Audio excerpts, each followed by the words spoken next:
Hi, I'm Dr. Scott Conkright. What if your body is holding memories your mind can't access? We explore how early relationships shape your nervous system and how healing it begins through relationship, not just insight. Tune in now. Your body has something to say.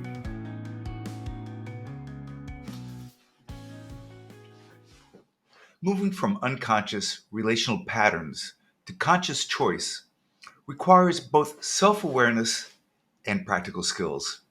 Here are tools for becoming a more intentional casting director in your own life story. The first is the Relationship Energy Audit. To do this, create 3 columns on a page. The first column is Energizing relationships. These are people who consistently leave you feeling more alive, curious, creative, or joyful. The second one is Draining relationships. People who regularly leave you feeling depleted, anxious, smaller, or less yourself. And then the third column is Neutral relationships. People who are pleasant but don't significant. People who are pleasant but don't who but who don't sig- people who are pleasant but don't significantly impact your energy either way. Now this isn't about making harsh judgments. It's about gathering information. Notice patterns. Are the energizing relationships those where you feel most authentic?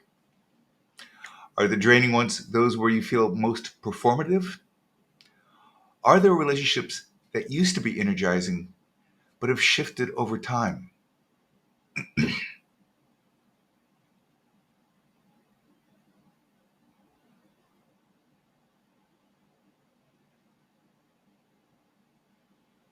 Once you have this information, you can make conscious choices about how to invest your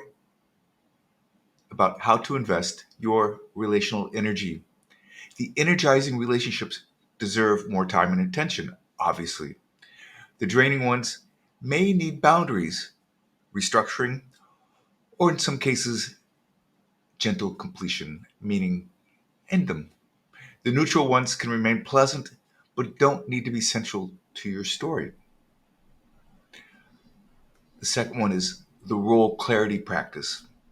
For each significant relationship in your life, ask, what role is this person playing in my story? Is it a mentorship, cheerleader, challenger, companion, audience, etc.? What role am I playing in theirs? Are these roles sustainable and mutually beneficial? Have these roles evolved as we've both grown, or are we stuck in outdated patterns? Sometimes relationships become frozen in dynamics that once served both parties, but no longer fit who you're becoming. The friend who was your party companion in your 20s may still be trying to pull you into that role in your 40s. The sibling who was the responsible one in childhood may still be trying to manage your life as an adult.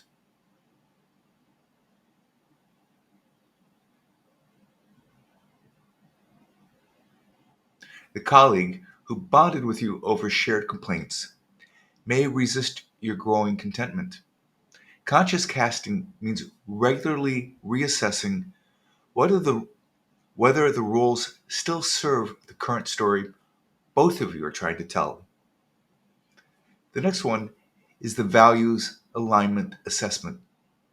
Identify your top 5 values, for instance, authenticity, growth, creativity, family, adventure, service, beauty, whatever matters most to you right now.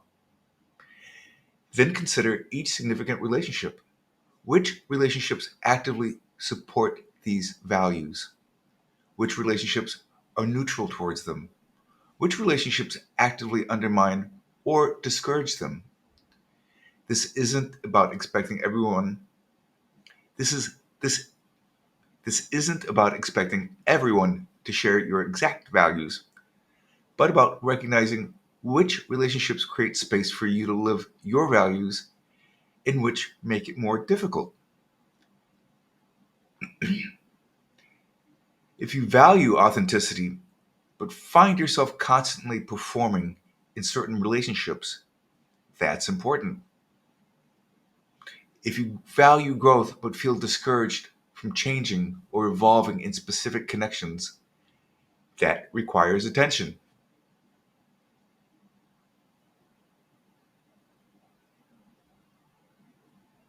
Boundary experiments. Practice saying no to invitations. Practice saying no to invitations, requests, or expectations that don't align with your current priorities or energy levels. Start small and notice what happens. How do you feel before, during, and after setting the boundary? How does the other person respond? What stories do you tell yourself about their response? Does the relationship become stronger or weaker when boundaries are present?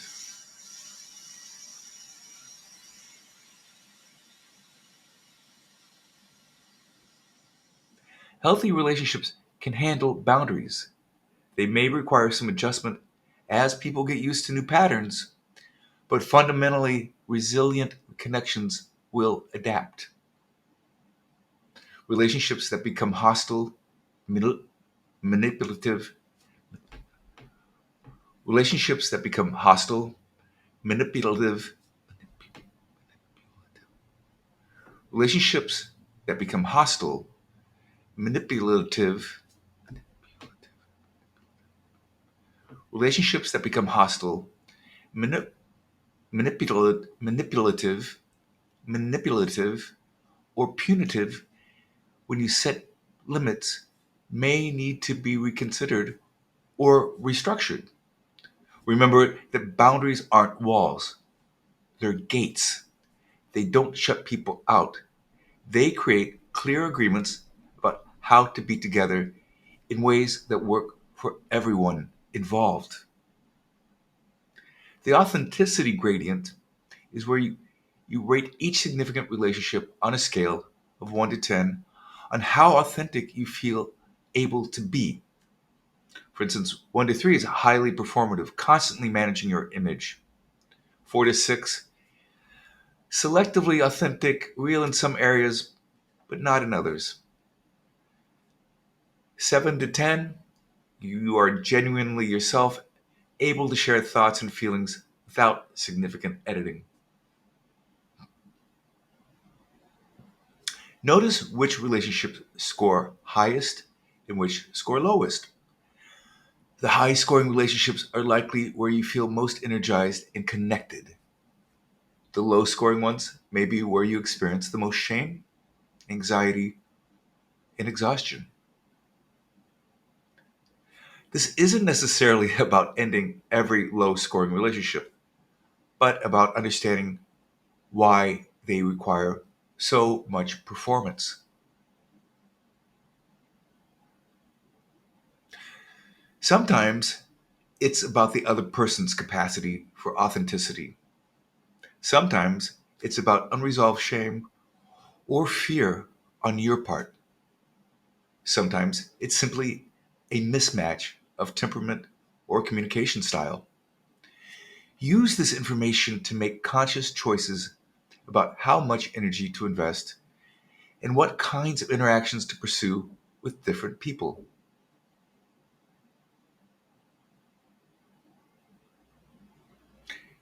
The art of relational editing.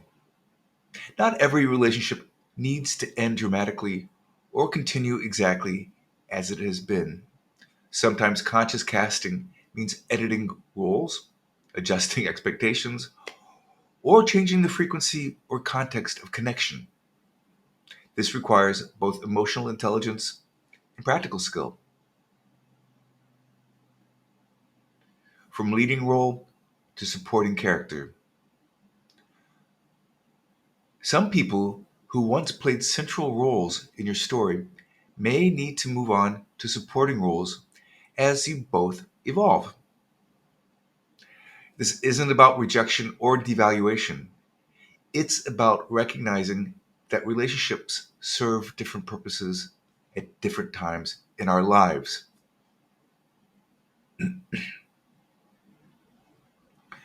A college friend who is your daily confidant might become someone you see annually, but you still treasure them.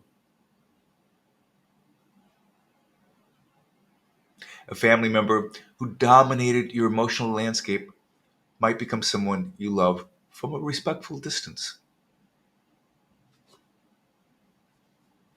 The colleague who was your constant companion might shift to an occasional coffee connection as your interests diverge. This natural evolution requires grieving. It's normal to feel sad about the loss of what was, even when you're choosing what serves you better. Allow yourself to mourn the intimacy that's shifting while celebrating the growth that made the change necessary. I'm going to talk now about seasonal relationships. Some relationships are meant to be seasonal rather than eternal, and there's beauty in recognizing this. The mentor who guides you through a career transition, a friend who supports you through a divorce, a colleague who collaborates on a meaningful project. These relationships can be deeply significant even if they don't last forever.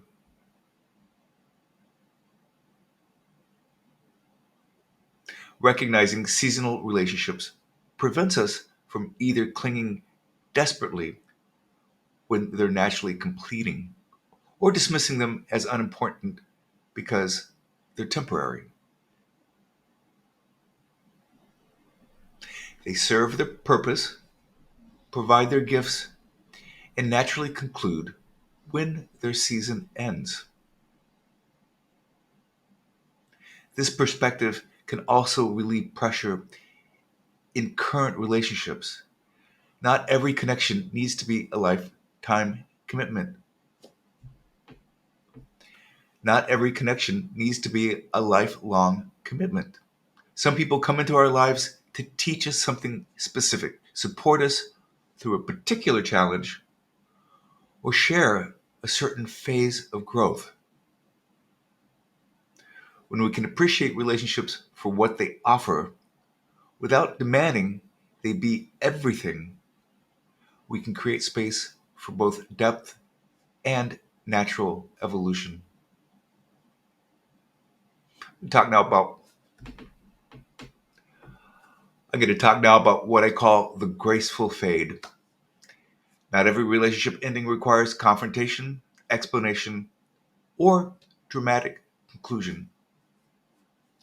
Sometimes the most loving choice is to let a relationship naturally fade when it's no longer serving either party.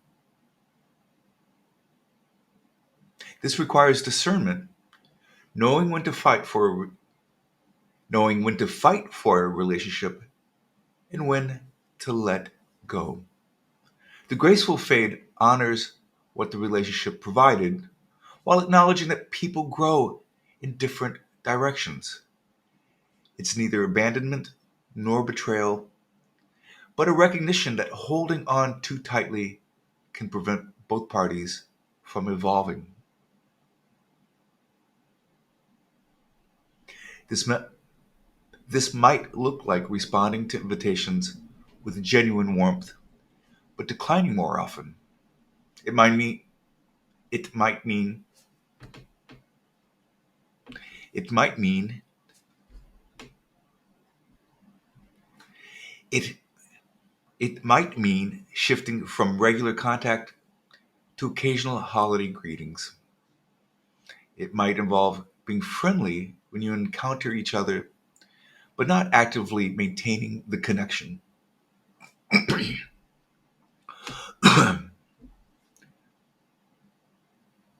but not actively maintaining the connection. The key is to act from love rather than resentment, choice rather than avoidance, When relationships fade gracefully, both people are left with appreciation for what was shared rather than bitterness about what ended.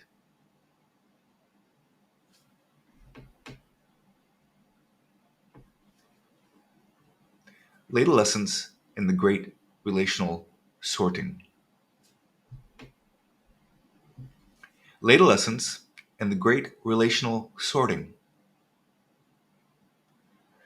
The late adolescent period often triggers significant shifts in relationships as people clarify their values, confront previously avoided aspects of themselves, and reassess their life direction. This isn't a crisis, it's a natural evolution that requires both courage and compassion. In the great sorting, many people in late adolescence experience what I call the great sorting, where relationships that once felt essential may suddenly feel draining, while new connections emerge that feel surprisingly deep and nourishing.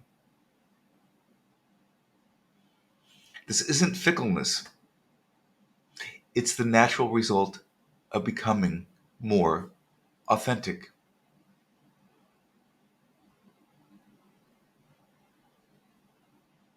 When you stop performing old roles and start showing up as yourself, you attract different people and relate differently to existing connections.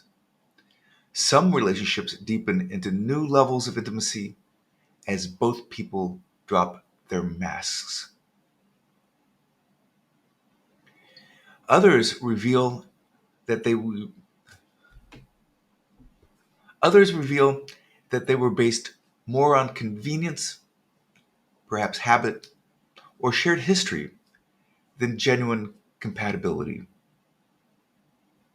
The sorting can feel disorienting and sometimes, honestly, painful.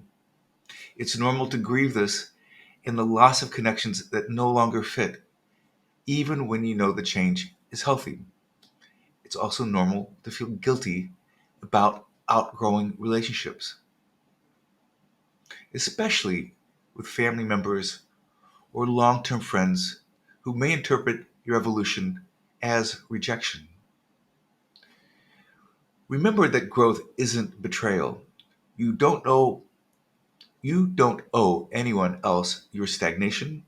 In choosing relationships that support your authentic self,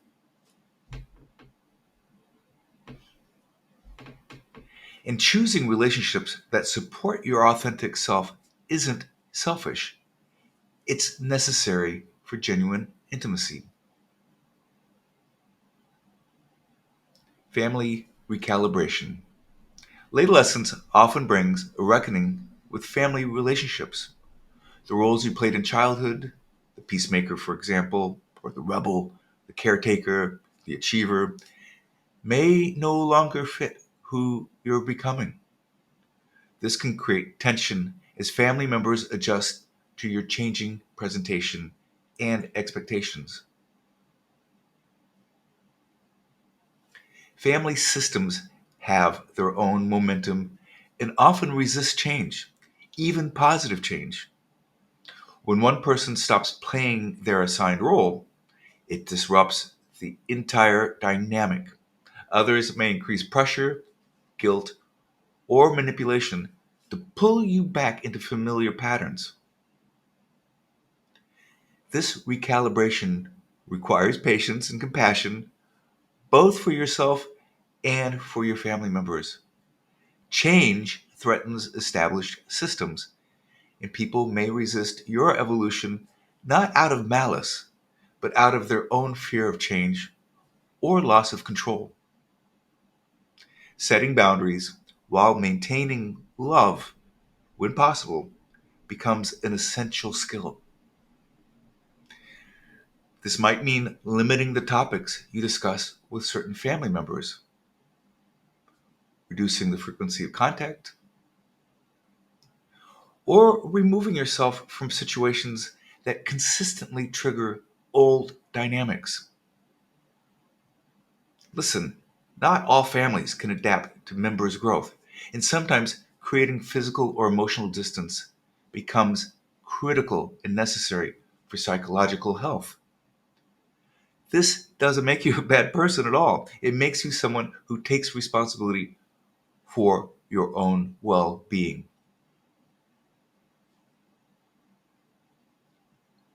The intimacy upgrade. As people develop more authentic relationships with themselves, they often crave deeper intimacy in their connections. Surface level conversations that once felt adequate may begin to feel hollow. Small talk feels less satisfying. Meaningful exchange becomes more and more necessary. This hunger for deeper connection can lead to either evolution in existing relationships or the need to seek new relationships that can meet this authentic desire. Not everyone in your current circle may be able or willing to meet you at this deeper level, and that's okay. It's not their fault or yours. It's simply a matter of capacity and compatibility. The intimacy upgrade often involves sharing more of your inner world with trusted people, asking deeper questions, and being genuinely curious about others' experiences. May involve moving beyond problem solving or advice giving and simply witnessing and being witnessed. It often means creating space for vulnerability, including the willingness to be seen, including the willingness to be seen in your struggles and imperfections. Developing comfort with emotional expression, both your own and others. This evolution in relational this evolution in relational capacity is one of the gifts of late adolescence. When you're no longer trying to maintain an image or perform a role, you can show up more fully. And this authenticity often invites others to do the same. Here are some advanced practices for relational mastery. The weekly relationship check in. Each week, spend 10 minutes reflecting on your relational experiences. Which interactions left you feeling most alive and connected? Which left you feeling drained or diminished? What patterns are you noticing in how you show up with different people? Are there relationships that need more attention or more investment? Are there connections that need better boundaries or restructuring? This regular reflection helps you stay conscious about your relational choices rather than operating on autopilot. It also helps you notice subtle changes in relationships before they become major problems. The empathy expansion exercise. Choose one person you have difficulty with and spend 5 minutes imagining their inner world. What might they be afraid of? What do they most long for? What early experiences might have shaped their current behavior? How might their actions make sense from their perspective? You're being a little bit of a psychologist here. This isn't about excusing harmful behavior or overriding your boundaries, not at all. It's about developing the capacity to see others as complex human beings rather than simple obstacles or sources of frustration. This expanded perspective often leads to more skillful responses and less reactive behavior. The gratitude and growth practice. Weekly, write down 3 things you're grateful for in your relationships. 3 ways you'd like to grow or improve as a friend, partner, family member, or colleague. The gratitude keeps you connected to what's working and helps you appreciate the people who enrich your life. The growth intentions help you take responsibility for your part in relational dynamics rather than focusing only on what others need to change. The story integration exercise. Ask yourself, how do my current relationships support the story I want to tell about my life? Which relationships inspire me to be my best self? Which relationships keep me stuck in old patterns or outdated versions of myself?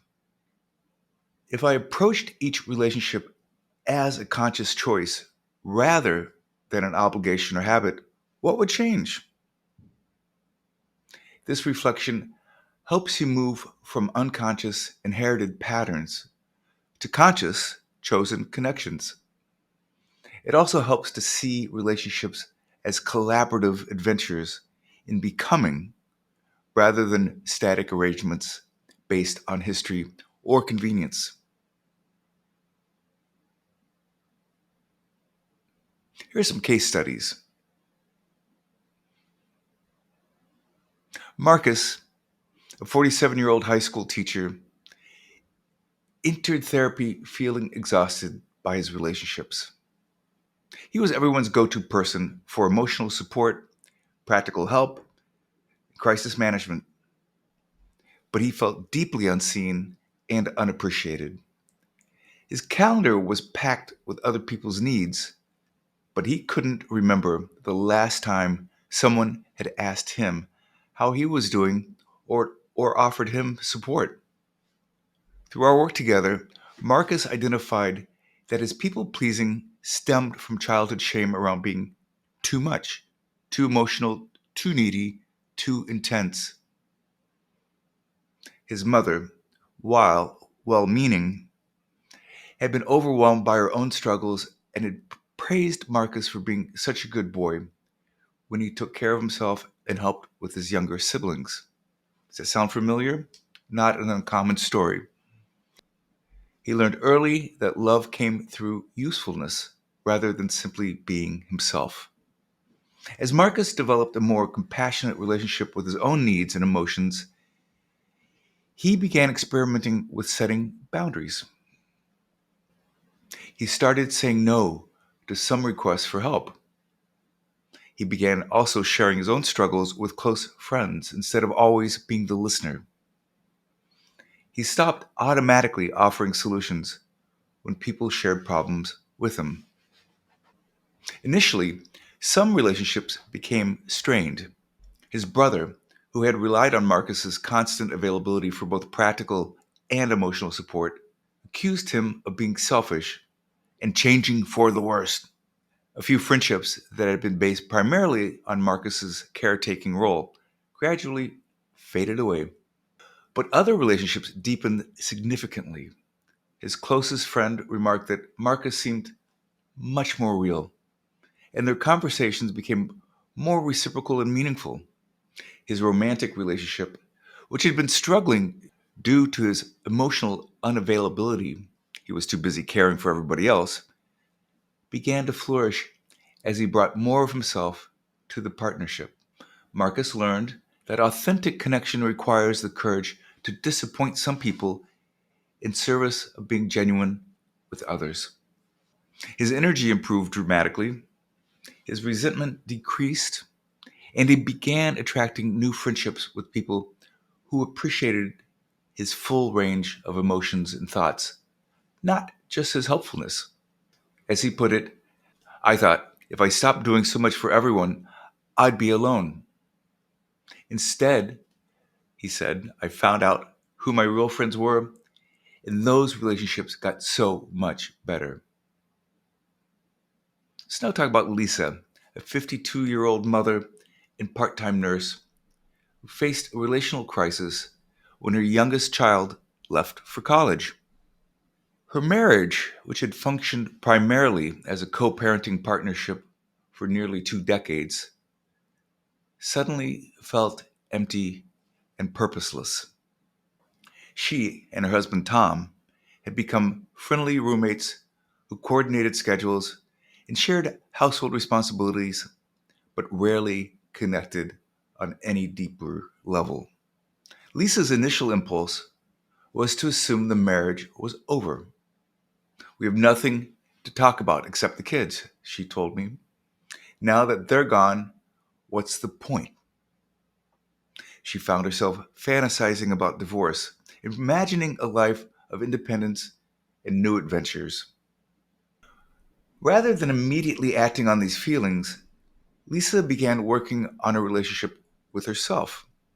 She had spent so many years focusing on her children's needs and her husband's expectations that she had lost touch with her own interests, values, and desires.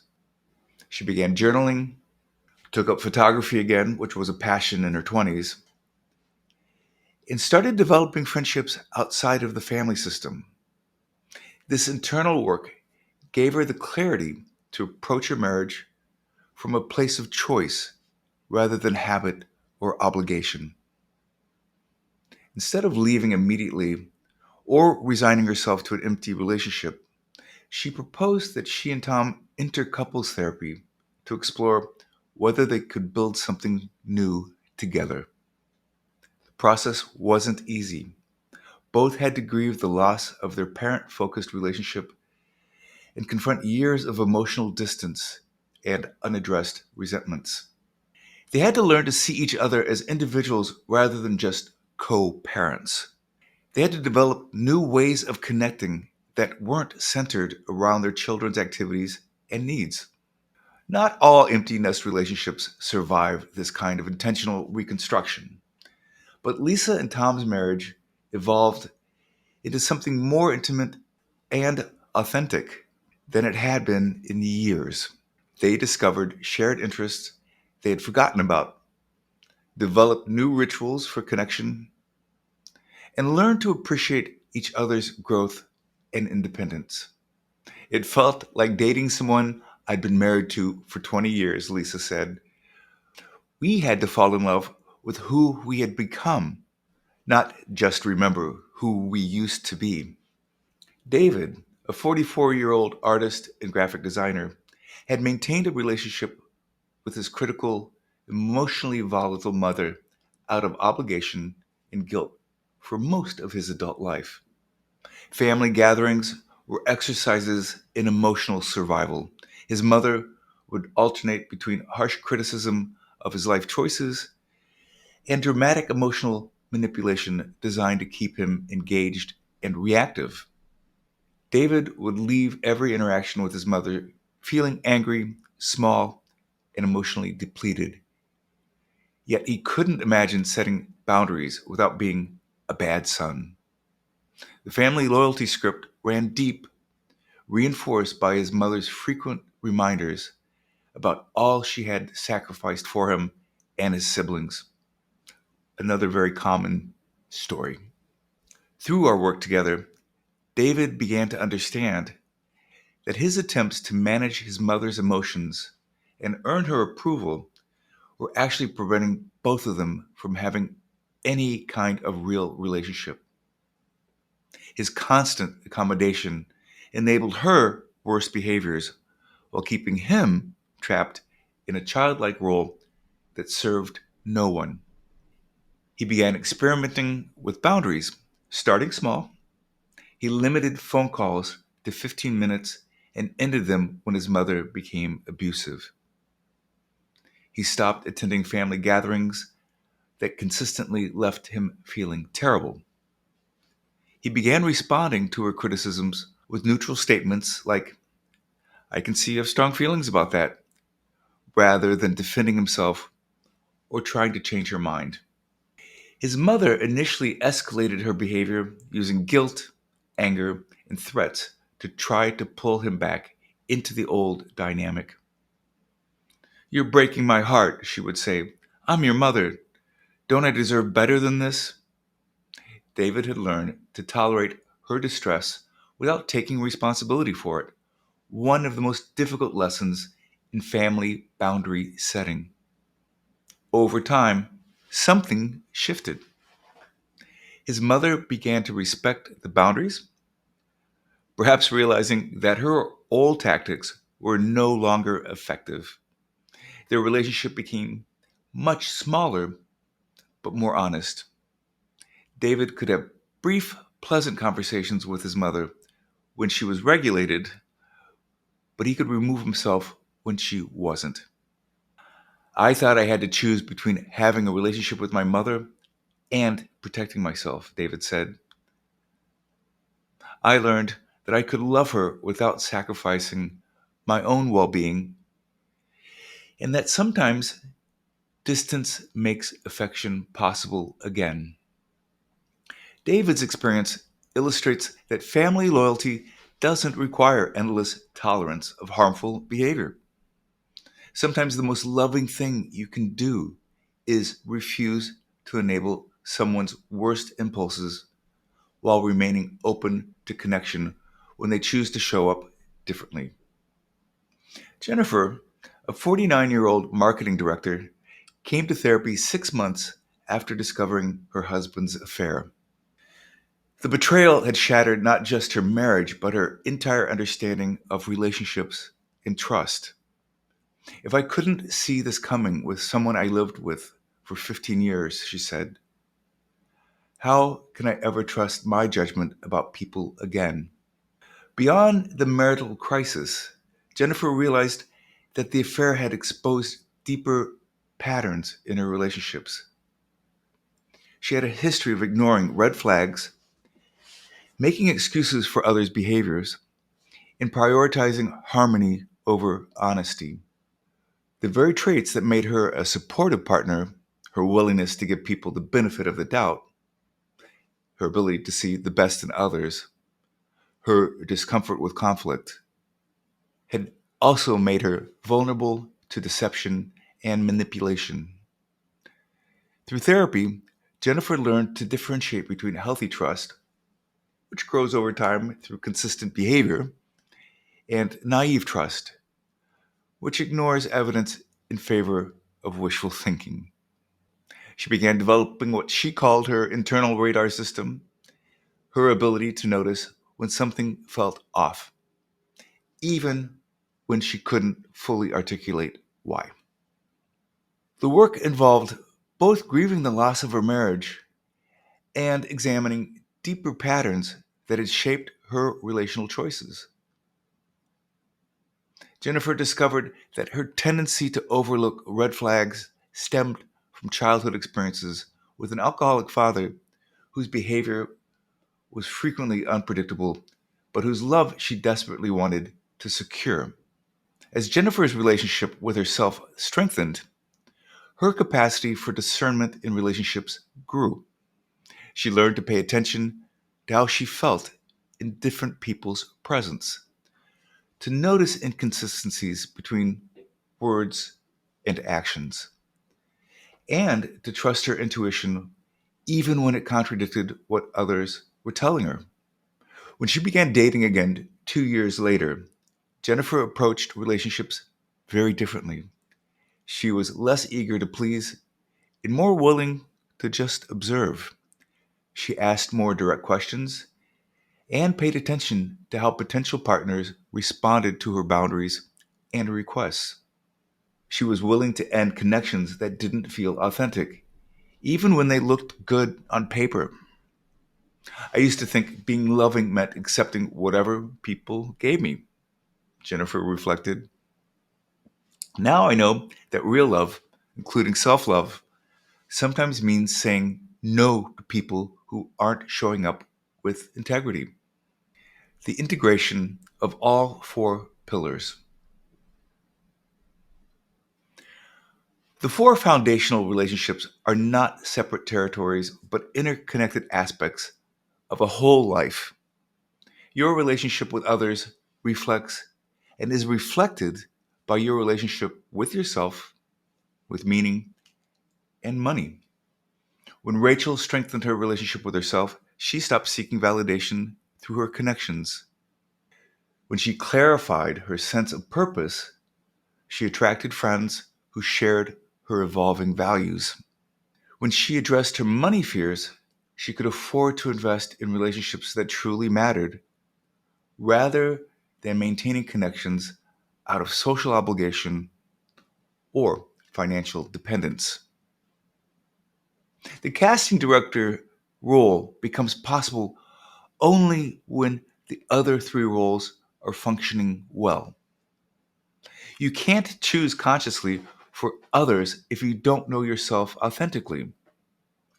You can't invite people into a meaningful story if you don't know what story you're telling. You can't invest properly in relationships if you're operating from chronic scarcity or financial anxiety. But when all four pillars are aligned, relationships become not just sources of comfort or challenge, but collaborative spaces for mutual growth and authentic expression. The people in your life become fellow travelers on the journey of becoming, witnesses to your evolution, and collaborators in the ongoing creation of a life that feels deeply, authentically yours. Your relationship with others, like all the foundational relationships, is not a fixed structure, but a living, evolving aspect of your story. As you grow and change, these relationships will inevitably shift, some deepening, others completing their purpose, new ones emerging to support who you're becoming.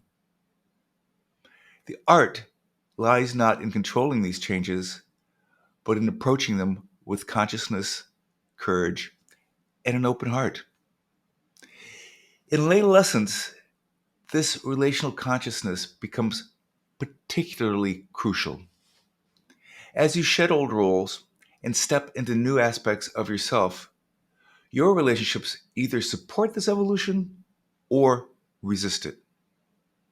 Learning to cast your life story consciously, choosing connections that enhance rather than diminish your authentic self, is one of the most powerful tools for creating a life that feels both meaningful and alive. The goal isn't to have perfect relationships or to surround yourself only with people who never challenge you. It's to build a relational ecosystem that supports your growth, honors your authentic self, and creates space for the kind of mutual becoming that makes life an adventure worth sharing.